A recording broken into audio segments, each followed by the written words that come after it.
Bismillahirrahmanirrahim and Assalamu alaikum. My name is Ayan Rafiq and I am a foundation level student at Rehan School Islamabad Baraku campus.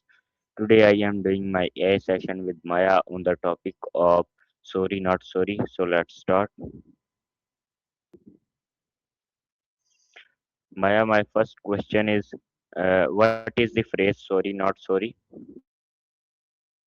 It's a classic. It's basically a way of saying, I know I did something that might be considered wrong, but I don't actually regret it. It's a bit sassy, right? What have you been hearing it used in? My next question is what does sorry not sorry mean? It's that same sassy energy I just mentioned. Basically, it's a playful way of acknowledging you've done something a bit unconventional or maybe slightly annoying, but you're standing by your choice. No actual apology intended. My next question is why do people use the phrase? It's mostly about confidence. People use it when they want to be honest about their preferences or actions without feeling the need to apologize for just being themselves. It turns a potentially awkward moment into a bit of a power move. My next question is sorry not sorry a modern expressions? Oh, definitely. It's very much a product of the internet era. It's that kind of shorthand that feels right at home in a caption or a text message. No, my question is sorry not sorry a modern expressions? Yeah, it really is. It's a relatively recent addition to the way we talk, mostly popping up in the last decade or so.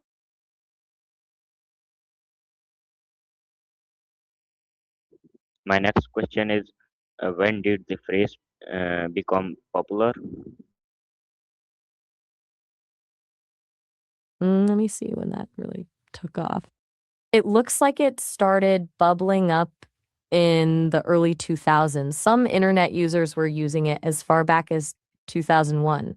It really hit the mainstream with social media around 2010.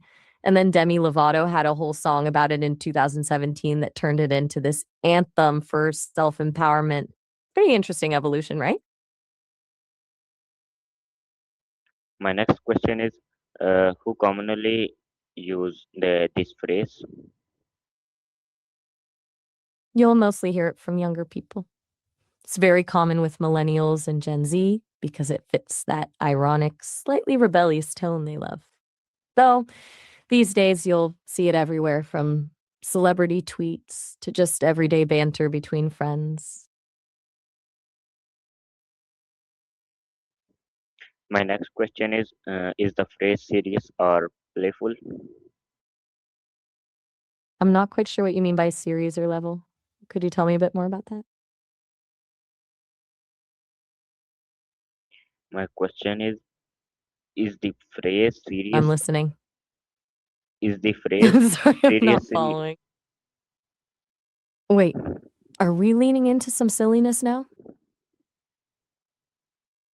My question is the phrase serious I'm all or ears. playful? Definitely playful. It's almost never used in a serious context. If someone actually felt bad and wanted to apologize, they just say, I'm sorry. Using sorry, not sorry is like a wink and a nod. It's a way of being cheeky. My next question is the what feeling does the phrase express? It's mostly a feeling of defiance. Like you're owning your choices and you're totally fine with the outcome, even if it's a little disruptive. It's that I'm doing this because I love it kind of energy. My next question is does the speaker really feel sorry? Not at all. That's the whole joke of the phrase. The sorry part is just a formality, while the not sorry part is the truth. My next question is, what, uh, why is the not sorry add after sorry? And it's all about the punchline. By putting not sorry at the end, it completely flips the meaning of the first word, takes a standard polite apology and turns it into a little bit of a joke. If you just said, I'm not sorry, it would sound a bit harsh, but adding the sorry first makes it feel more like a tease. My next question is, can this phrase show confidence?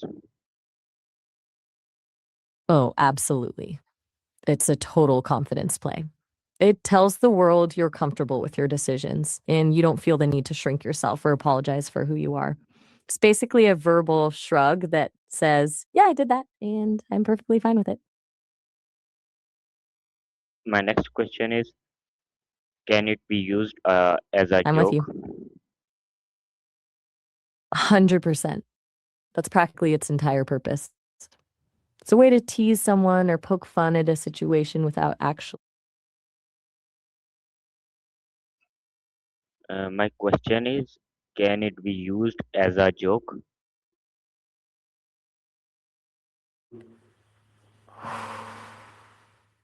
Totally. It's basically built to be a joke. Using it in a serious way would actually be pretty weird. My next question is the phrase common on social media? It's practically the official language of social media. You'll see it all over Instagram and X, usually as a caption for something like a photo of a huge dessert or a late night shopping haul. It's the perfect way to show off something you love while acknowledging it's a bit indulgent. My next question is the phrase common on social media? Wait, did you mean phrase again? Because if you're asking about a specific face or emoji, that's a different story. But if we're still on sorry, not sorry, then yeah, it's everywhere online.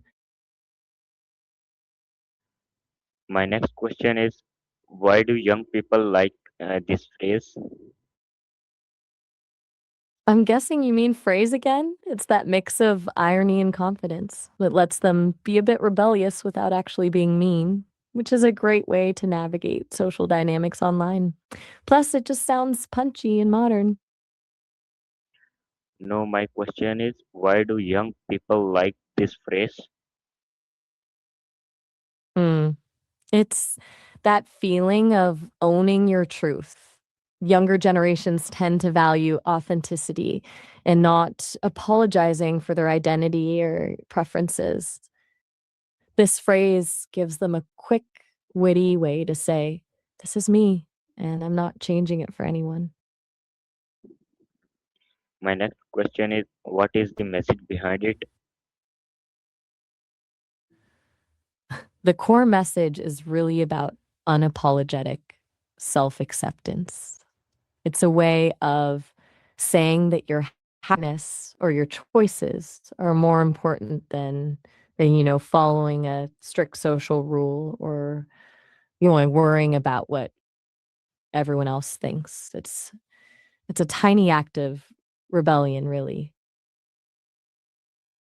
My next question is, can it show pride in a decision?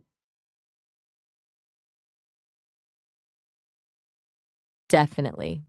It's almost a badge of honor. When you use it, you're not just saying you aren't sorry, you're actually celebrating the choice you made, even if it's a little unconventional. My next question uh, is it used everyday conversations? I'm following, for sure. Especially among friends or people who get your sense of humor. It's a bit too cheeky for a job interview, but in a casual setting, it's a great way to keep things light. My next question is, can celebrities use this phrase?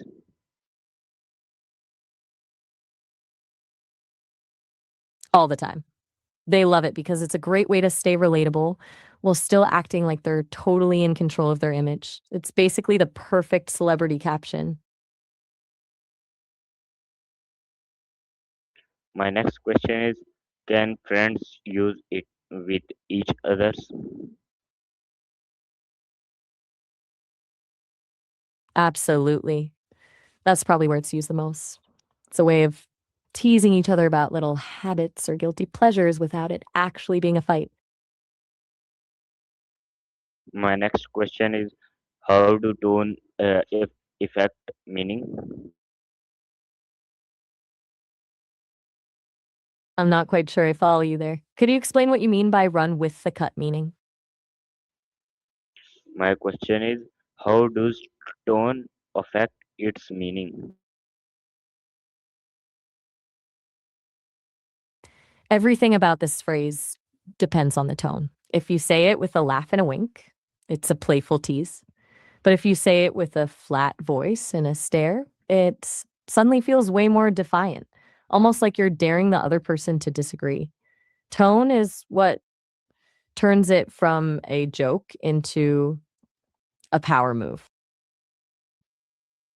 My next question is, why is it popular online? I'm here. It's the perfect kind of shorthand. Social media is all about quick, punchy statements that make a point instantly. Since this phrase is basically a joke and a statement of confidence all in one, it just fits the format perfectly. Plus, it's a great way to get a reaction without having to write a whole paragraph explaining yourself. My next question is, why does it reflect my modern cultures? I think I'm following you. You're asking if it's a reflection of modern culture, right? If so, then absolutely. It speaks to this huge shift toward prioritizing individual authenticity and self care over just blending in or following old school social expectations. My next question is, can it show self-confidence? Oh, totally. It's basically the definition of self confidence. It's a way of saying you're 100% okay with who you are and what you do, and you don't need anyone's approval to feel good about it. My next question is, can it be misunderstood? Yeah, it definitely can. If you're using it with someone who doesn't get the irony or the sass, they might take the not sorry part literally and think you're just being cold or arrogant. It really depends on who you're talking to. My next question is, what is the opposite of sorry not sorry? That's a tough one because the opposite would be a real heartfelt apology, like saying, I'm truly sorry and I feel terrible about this. It's the difference between owning a mistake with a wink and actually wanting to make things right. My next question is it used worldwide? Mostly in English speaking circles, but it's definitely spread globally through the internet. Since so much of social media is in English, people all over the world have picked up the phrase and the vibe it represents. You'll see it in captions from Tokyo to Sao Paulo. My next question is, why do phrases change over times? It's all about how we evolve. Language isn't static. It changes because our values and the way we relate to each other change. Like how sorry, not sorry reflects a more modern, individualistic way of thinking compared to how people talked 50 years ago. It's a way for us to keep our communication fresh and matching the mood of the current era. My next question is, how do social media platforms spread new phrases? I'm guessing you mean phrases again. It's all about the algorithm and the trend cycle. When a celebrity or a big influencer uses a phrase and it gets a million likes, people start copying it to feel part of the conversation. Then it hits TikTok or X, and My next question is, uh, can this phrase become outdated? almost certainly everything that's this tied to a specific trend or a certain era of the internet eventually hits a wall. One day people will look back at sorry, not sorry the same way they look at old slang from the 90s and think, wow, we really used to talk like that. So viewers, this is the session for Maya today. We will meet you in another Maya session. तब तक के लिए अल्लाह हाफिज पाकिस्तान जिंदाबाद.